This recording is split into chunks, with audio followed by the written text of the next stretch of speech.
이준석 후보의 역할을 더 강조하는 겁니다. 이준석 의원 후보. 저희 TV조선 유튜브에 나왔거든요. 한번 들어보시죠.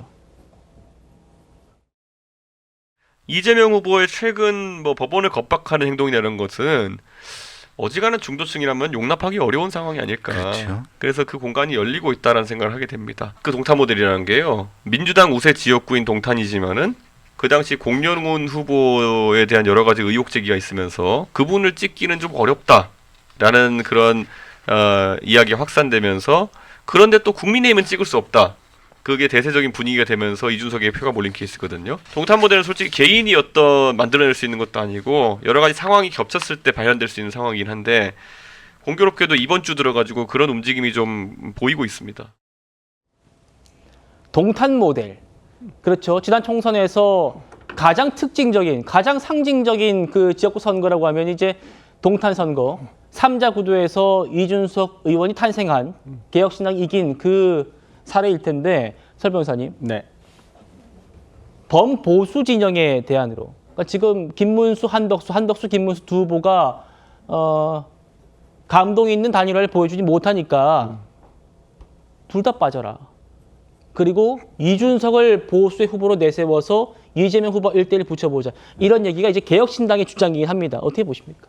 저도 이번 주 초에 한번 다른 방송에서 제가 그런 얘기를 그냥 약간은 가벼운 얘기로 한번 해본 적은 있습니다만은, 그러니까 이준석 후보로의 단일화라면 좀 감동은 더 할 것 같다라는 얘기를 한번 해봤습니다만은, 이게 조금 시간이 갈수록 조금 현실 가능성까지는 모르겠습니다만은, 그래도 이런 말씀을 많이 하시는 분들은 좀 더 늘어나는 것은 사실인 것 같습니다.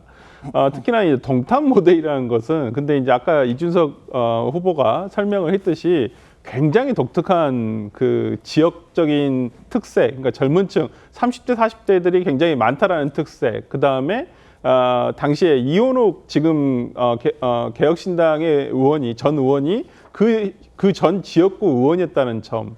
그리고 이제 민주당의 공영훈 후보가 상당히 실책이 많았다는 점. 그런 부분 등이 조금 여러 가지 요소가 한꺼번에 이렇게 발휘가 되면서 이제 이준석 후보가 거의 막판 뒷심을 발휘하면서 이제 당선이 됐던 곳이거든요.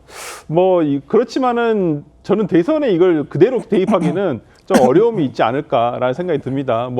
이준석 후보의 단일화에 대한 얘기가 지금 국민의힘 후보에 대한 단일화 이후에 아마 본선거가 들어간 이후에 나오겠지만은 이준석 후보는 일단은 지금 단일화를 반대하고 있습니다. 스스로. 네. 어떤 본인은 완주를 할 것이다라는 얘기를 하고 있는 상황이기 때문에 국민의힘에서 지금 오늘 저녁부터 열리는 어떤 후보 교체가 될지 아니면 기존대 김문수 후보가 될지는 모르겠습니다만은 아마 본선은 후보가 어느 정도 정리가 되고 난다면 이준석 후보로의 어떤 단일화, 이준석 후보와의 단일화가 얘기는 나올 것으로 보입니다.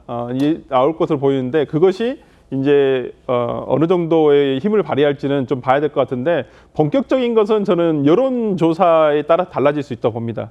국민의힘 후보가 35%를 최소한 획득을 해야 됩니다. 그리고 이준석 후보가 10에서 15% 정도의 지지율이 나왔을 때 그게 단일화의 시너지가 발생을 할 수 있는 거고 실현 가능성이 생기는 것이지 예를 들어서 둘 다 합쳤는데도 별로 예를 들어서 지금 이재명 후보에 대한 지지율에 거의 턱에도 가지 못한다라고 한다면 단일화에 대한 논의는 그냥 지나가는 말이 되지 않을까 싶습니다. 알겠습니다. 오늘 참 정치권에서 크게 화제가 된 조선일보의 칼럼이 하나 있었습니다. 제목은 이제 늙은 보수가 사는 길 정치적 사전 증여라는 제목의 칼럼이었는데 제가 좀 소개를 해드리죠. 두 사람 김문수와 한덕수가 나왔지만 높은 지지율을 주지 않았다. 여기에 이준석을 투입해 본다. 두 노장 중 한 분과 이준석의 치킨 게임이 벌어진다면 참전병이 늘어날 것이다. 가장 훌륭한 그림은 이거다. 준서가 그간 너의 언어는 경박했고 태도는 불손했다. 그러나 나는 재산을 통으로 그것도 사전에 물려주려고 한다. 생각해보니 내 투쟁의 이유는 너희 세대의 안위와 행복이었다. 차 교수님. 네. 지금 두 사람의 이런 한덕수, 김문수 두 사람의 단일화 과정이 국민들에게 다가가지 못하는 상황이다 보니까